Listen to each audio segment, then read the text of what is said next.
नमस्कार दोस्तों, आपका स्वागत है अपनी YouTube चैनल PFP में। आज हम एशियन पेंट्स के बारे में चर्चा करने वाले हैं। स्टॉक में एक बड़े मूवमेंट की तैयारी होती हुई नजर आती है, तो ऐसी सिचुएशन में एज ए रिटेलर हमें क्या करना चाहिए, इसके बारे में आज हम चर्चा करने वाले हैं। सबसे पहले कंपनी के फाइनेंशियल ट्रेंड पे नजर डाल देते हैं। आप देख पाएंगे रेवेन्यू और प्रॉफिट कंटिन्यूअसली ऊपर जा रहा है। 2022 में all time high revenue report किया है, जो कि बहुत अच्छी बात है, लेकिन प्रॉफिट ऑल टाइम हाई 2021 में हो चुका था। तो इससे क्या पता चलता है, रेवेन्यू तो बढ़ा लेकिन प्रॉफिट एक्चुअली कम होता हुआ नजर आया, तो मार्जिन पे प्रेशर बढ़ रहा है, तो जो कि अच्छी बात नहीं है। शेयर होल्डिंग पैटर्न के बारे में बात करें, टोटल प्रमोटर होल्डिंग 52.63% है, जिसमें से 5.78% प्लेज है। Mutual fund 3.5%, other DII 5%, FII 18.5%, retail and other category में 20.5% की हिस्सेदारी नजर आती है। Share holding pattern overall decent नजर आता है। प्रमोटर के पास 50% से ज्यादा की इक्विटी है, अच्छी बात है, लेकिन उसमें से ऑलमोस्ट 6% प्लेज है, जो कि अच्छी बात नहीं है। इंस्टीट्यूशंस का भी अच्छा खासा इंटरेस्ट है।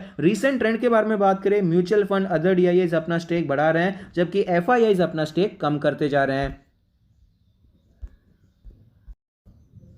कंपनी के वैल्यूएशन के बारे में बात करें तो एशियन पेंट्स का PE रेशियो 107 है, जबकि सेक्टर का 14 दिखा रहे हैं, जो कि एक्चुअली गलत है। क्योंकि अगर आप यहां पर पीयर कंपनीज को देखेंगे, बर्जर पेंट्स हो गया, इंडिगो पेंट्स हो गया, नेरोलैक पेंट्स हो गया, इनका जो वैल्यूएशन है आपको 70 प्लस नजर आता है। इंडिगो पेंट्स तो 90 के अराउंड PE रेशियो पे ट्रेड कर रहा है, तो इस हिसाब से भी आपको ये महंगा ही नजर आता है। प्रीमियम वैल्यूएशन भी ट्रेड कर रहा है, उसमें कोई डाउट नहीं है। प्राइस टू बुक रेशियो भी हायर साइड पे 23 का प्राइस टू बुक रेशियो है। वैल्यूएशन पूरे पेंट सेक्टर का महंगा ही है, ऐसा नहीं है कि पूरा पेंट सेक्टर 13, 14, 15 के PE रेशियो पे ट्रेड कर रहा है और अकेला एशियन पेंट आपको 100 के ऊपर ट्रेड करता हुआ नजर आता है। यहां पर जनरली कंपनी 70 प्लस के PE रेशियो पर ट्रेड कर रही है, उसमें एशियन पेंट्स आपको 107 पे नजर आता है, तो वैल्यूएशन प्रीमियम यहां पर जरूर है।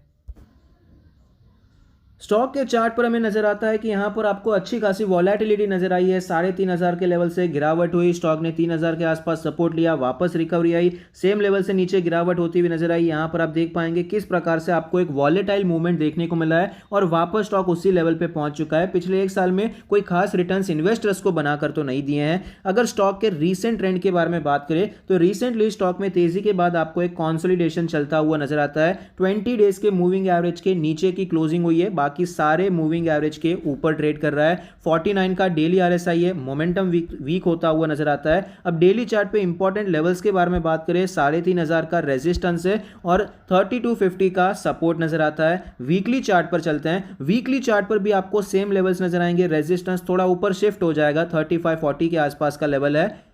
मंथली चार्ट पे चलते हैं। मंथली चार्ट पर भी आप देख पाएंगे कि सेम लेवल्स आपको नजर आते हैं। एक बड़ा ट्रेंड देखने को मिला, एक बड़े ट्रेंड के बाद आपको एक पॉज कैंडल देखने को मिली, उसका हाई और उसका लो हमारे लिए सपोर्ट और रेजिस्टेंस की तरह काम कर रहे हैं। जो भी साइड टूटेगा आपको एक अच्छा खासा मोमेंटम देखने को मिल सकता है। तो फिलहाल यहां पर किस प्रकार से हमें प्लान करना चाहिए, देखिए मैं जनरली ये कहता नहीं हूं कि भाई ब्रेकआउट हो गया, ब्रेकडाउन हो गया। एज अ मार्केट पार्टिसिपेंट हमारा काम ये नहीं है कि मार्केट में क्या होगा ये प्रेडिक्ट करना है। दोनों साइड की हमें तैयारी रख के चलनी है। अगर ऐसा होता है तो मैं ये करूंगा, अगर वैसा होता है तो मैं ये करूंगा। मतलब कि अगर ब्रेकआउट होता है तो मैं तेजी खेलने की कोशिश करूंगा, ये स्टॉप लॉस के साथ इतना टारगेट रख के खरीदूंगा। अगर यहां पर बाय चांस ब्रेकडाउन हो जाता है, मैं स्टॉप लॉस लेकर निकल जाऊंगा, या फिर यहां पर मैं शॉर्ट करने की कोशिश करूंगा। हमारी दोनों साइड की तैयारी रहती है एज अ मार्केट पार्टिसिपेंट। लेकिन फिलहाल यहां पर सिखाने के लिए मैं आपको बताने की कोशिश करूंगा कि चांसेस कौन से हैं, ऊपर के साइड पे जाने के या फिर नीचे के साइड पे। चांसेस ऊपर के साइड के ज्यादा नजर आते हैं। रीजन क्या है, ये पहली बार ऐसा नहीं है कि ये 3500 के आसपास रेजिस्टेंस लिया है, यहां से गिरा था, उसको रीटेस्ट किया और यहां पर तीसरी बार हुआ है कि सेम लेवल पे आपको नीचे आता हुआ नजर आता है। दूसरा पॉइंट कि यहां पर जो प्रीवियस ट्रेंड था वो बुलिश ट्रेंड था।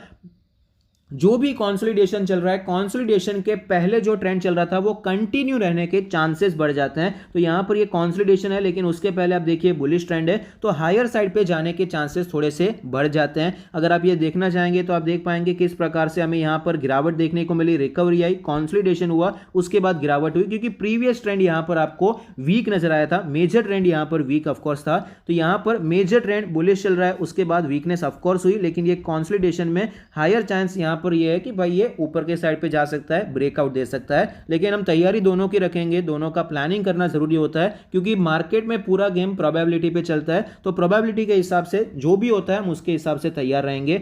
अगर ये स्टॉक आपको ऊपर जाता हुआ नजर आता है 3500 से 3540 का ये जो रेजिस्टेंस जोन है, ये अगर आपको टूटता हुआ नजर आता है तो हम खरीदारी कर सकते हैं, और मेरे हिसाब से 4000 तक ये इजीली पहुंच सकता है, कोई बड़ी बात नहीं है स्टॉक के लिए। तो 4000 के टारगेट के लिए 3950 ऐसा रखिए, राउंड फिगर मत रखिए 4000। तो इस प्रकार से हम टारगेट के लिए प्लान कर सकते हैं। और हमारा जो स्टॉप लॉस रहेगा, यहाँ पर ये कॉन्सोलिडेट करके जाता है तो बहुत अच्छा रहेगा, जो कॉन्सोलिडेशन हुआ है उसके नीचे हम स्टॉप लॉस रख के प्लान कर सकते हैं। हमें यहाँ पर इजीली 1:2.5 तक तो रिस्क रिवॉर्ड रेशियो मिल जाना चाहिए इस ट्रेड में, बुलिश ट्रेड में। बाय चांस ये ऊपर नहीं जा पाता है और आपको गिरावट देखने को मिलती है, जिस प्रकार से नीचे आया है, यहाँ पर अगर ये कॉन्सोलिडेट करता है और गिरने की कोशिश करता है, 3250 का लेवल अगर टूट जाता है तो हमें 3000 के लेवल देखने को मिल सकते हैं। ये लेवल ये स्टॉक टच करने की कोशिश करता हुआ नजर आ सकता है। तो यहां पर हम शॉर्ट करने की भी कोशिश कर सकते हैं, कॉल बेच सकते हैं, फ्यूचर बेच सकते हैं, पुट खरीद सकते हैं, या फिर अगर आपने पोजीशन बनाकर रखी है तो कुछ नहीं तो स्टॉप लॉस लेकर यहां पर निकल भी सकते हैं।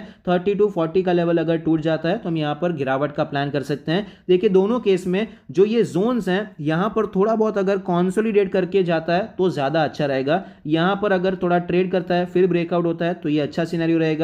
यहां पर भी ट्रेड करके फिर नीचे आता है तो ये एक अच्छा सिनेरियो रहेगा। बाय चांस ऐसा नहीं होता है, जिस प्रकार से यहां पर ये नीचे गिरा था और ऐसे ही ये चला जाता है, तो यहां पर एक अच्छा ट्रेड नहीं बनेगा, फिर रिकवरी के चांसेस रहेंगे, जैसे कि पहले भी यहाँ पर एक्चुअली हुआ था। आप देखिए यहाँ पर ये रेंज बनाकर रखा था, आपको यहाँ पर तेजी यहाँ से देखने को मिली तो स्टॉप लॉस आपका थोड़ा सा बड़ा हो जाता है, फिर गिरावट भी हुई, गिरावट भी कंटिन्यूसली हुई। देखिए ये सपोर्ट टूटा, शॉर्ट करना चाहिए लेवल्स के हिसाब से, लेकिन यहाँ पर कॉन्सोलिडेशन नहीं हुआ था, इसलिए आपको रिकवरी देखने को मिली। ये भी प्रोबेबिलिटी के हिसाब से होता है, कई बार गिरावट कंटिन्यूसली भी हो जाती है। तो फिलहाल यहाँ पर ये ध्यान रखना है, अगर ये कॉन्सोलिडेट करके आपको ट्रेड देता है तो ये एक अच्छा ट्रेड रहेगा, आपको रिस्क रिवॉर्ड रेशियो भी काफी अच्छा मिलेगा और इस प्रकार से आप प्लान कर पाएंगे। और अगर हम बात करें लॉन्ग टर्म के बारे में तो एशियन पेंट्स ऑफ कोर्स अच्छी कंपनी है। मेरा मानना है कि आपको वेट करना चाहिए। अभी भले ही आप यहां पर चांसेस ये हैं कि ये स्टॉक ऊपर जा सकता है, लेकिन अभी कंफर्मेशन नहीं हुआ है। तो अब एक चीज ये कर सकते हैं, 3500 के ऊपर, ये ब्रेकआउट के ऊपर आप खरीदारी करने के बारे में सोच सकते हैं लॉन्ग टर्म के लिए। बाय चांस ये स्टॉक लेवल नहीं तोड़ पाता है और ब्रेक डाउन हो जाता है, 3240 का लेवल तोड़ देता है, 3000 तक ही आने की कोशिश कर सकता है। तो ये 3000 एक्चुअली काफी अच्छा लेवल रहेगा लॉन्ग टर्म इन्वेस्टर्स के लिए, यहां पर आप खरीदारी प्लान कर सकते हैं। आई होप आपको ये वीडियो पसंद आता है, कुछ सीखने को मिलता है। Thank you, stay happy, happy investing.